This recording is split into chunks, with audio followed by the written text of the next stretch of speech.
Na aula anterior aprendemos sobre 3 grandezas elétricas: campo elétrico, tensão elétrica e corrente elétrica. Agora chegou o momento de entendermos as próximas 3 grandezas e como elas são medidas. Vamos conhecer quais são elas?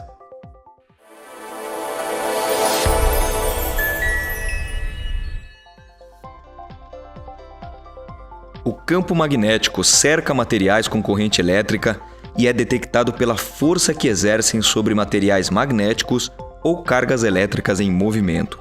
O campo magnético, em qualquer lugar, possui tanto uma direção quanto uma força. O campo elétrico é estático, como se fosse uma foto, enquanto o campo magnético envolve movimento, como um filme. Fique atento! Numa próxima aula veremos a importância do campo elétrico e do campo magnético para a nossa segurança.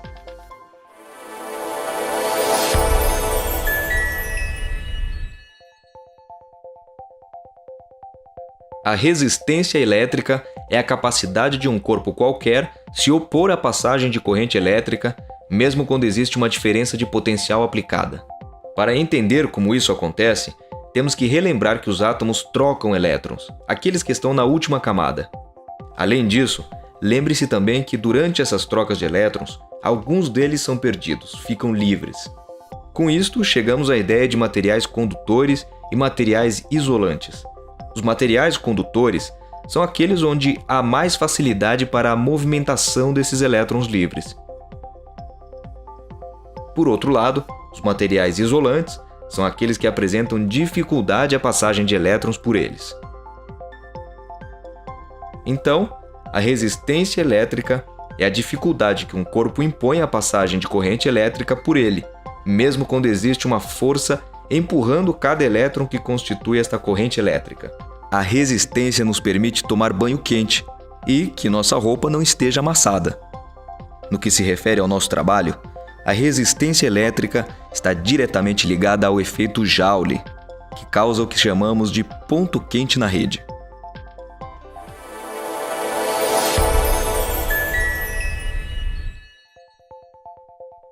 Você já sabe que os elétrons, livres e em movimento, formam a corrente elétrica. Isso ocorre porque existem aquelas forças do campo elétrico que empurram ou puxam os elétrons. Mas existem também os obstáculos para esses elétrons livres. Esta é a resistência dos materiais. A noção de potência elétrica leva tudo isso em conta. A tensão elétrica realiza o trabalho de deslocar uma carga elétrica e a corrente elétrica representa o número de cargas deslocadas em um período de tempo. Deste modo, para calcular a potência elétrica, devemos multiplicar a tensão pela corrente elétrica, ou seja, pelo número de cargas deslocadas em um período de tempo.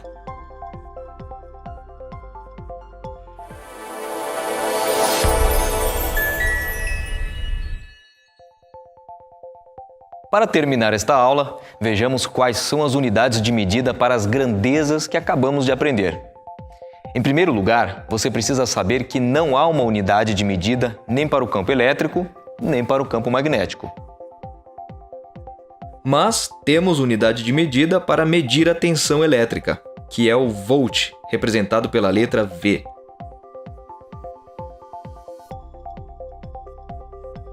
Para a transmissão de longa distância, como a transmissão da energia gerada em Itaipu para o Rio de Janeiro, são utilizadas tensões de 250.000 a 500.000 volts. Entre subestações e clientes de grande porte, como as grandes indústrias, a tensão varia entre 69.000 e 138.000 volts. Para clientes de média e alta tensão, como um prédio e um condomínio, são utilizadas tensões de 13.800 volts.